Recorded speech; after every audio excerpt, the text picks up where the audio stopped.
Français, sans titre ni sous-titre. Le Super 530 est issu du R530 mais largement amélioré. La version F, d'abord introduite en service sur le Mirage F1 vers 1979 à 1980, pèse environ 245 kg pour 3,54 mètres de long, avec une envergure d'environ 0,88 m et un diamètre de 263 mm.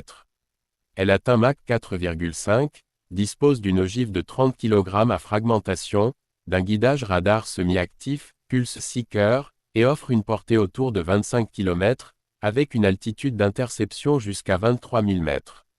Les essais ont débuté au début des années 70, avec un déploiement à grande échelle à partir de 1980 sur Mirage F1 puis sur Mirage 2000 à partir de 1981.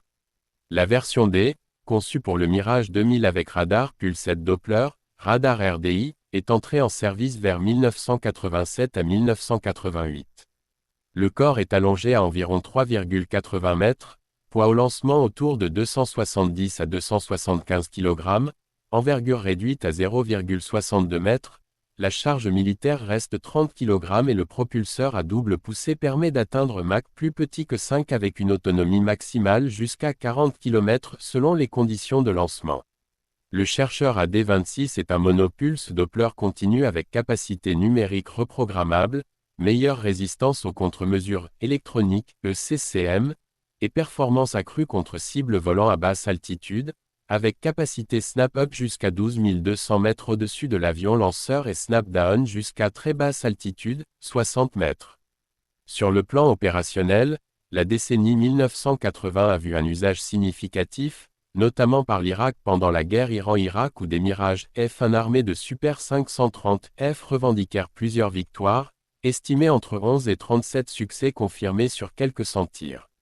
Pour la France, le dernier tir documenté d'un Super 530D depuis un Mirage 2000C aurait eu lieu le 1er mars 2012. Il a ensuite été progressivement remplacé par le missile Mika à partir de la fin des années 1990, début 2000, sur Mirage 2000 et Rafale. En pratique, les utilisateurs rapportent que le Super 530F souffre d'un guidage susceptible au leurre, le Pulse Seeker est particulièrement sensible au dépôt de chaff et au clutter, ce qui peut provoquer des échecs même en conservant le verrou radar depuis l'avion lanceur.